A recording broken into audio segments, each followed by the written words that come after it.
when your child's been in the PICU for 3 days, you use Snapchat to cover everything. Quick update. If you don't know the backstory, you can follow Ashley Lambert on Facebook and you can find the backstory on this. Xander is still intubated. We tried to extubate today. He is not ready. He is breathing by himself over the vent, keeping his oxygen up. But they do not want to extubate until he wakes up fully, and he is not really waking up the way we want him to.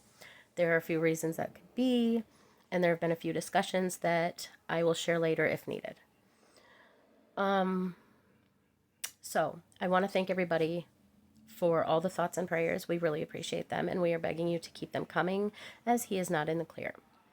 On the vent, he looks great, but we really would like him to come off the vent, and I would love to see his beautiful blue eyes, and I'd love to hear him yell mama again.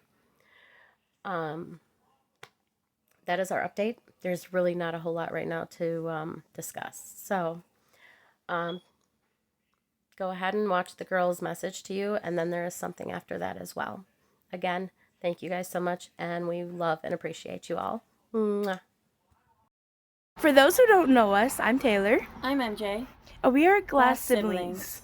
We would just like to come on here and say thank you for all the prayers and thoughts for our brother as we go through this tough time. He's not quite out of the woods just yet, so we would like you to keep praying and keep him in your thoughts as we get through this. We would like for you guys to continue watching this video because our mom has a poem that she would like to read to you. And I hope you guys have a great day. There's a quiet kind of monster that lives somewhere inside of me. Green-eyed, heavy-hearted, born from nights that never end. It whispers things I don't say out loud, how I envy the parents who sleep without listening for machines, who don't measure life in oxygen numbers or hold their breath between beeps.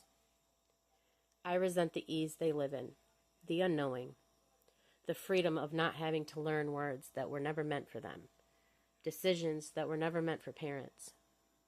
They don't know what it is to stand at a bedside and help decide when your child fights for breath or when to let the machines do it for them.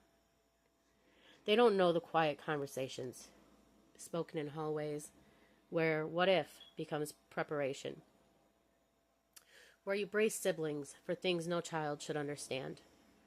And some days, that truth sits bitter on my tongue. But there's the other side of me, the one that speaks softer through tears instead of anger. Thank God they don't know. Thank God they don't carry this weight, this fear, this constant edge of almost losing everything. Because no matter how sharp that monster feels inside my chest, I would never wish this life on anyone.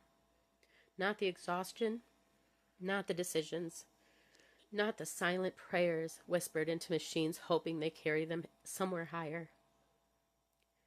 So if I seem distant, or heavy, or a little too honest with the darkness, just know both things can be true. I can ache with envy and still be grateful in the same breath. I can carry bitterness and still choose kindness. And if you ever find yourself here, in this impossible place where love and fear collide, please hear me when I say, you are not alone. Not in the anger, not in the gratitude, not in the breaking or the holding together. There are others like me, standing in hospital rooms, fighting monsters you can't see, loving harder than we ever thought possible, and somehow still finding a way to be thankful through it all.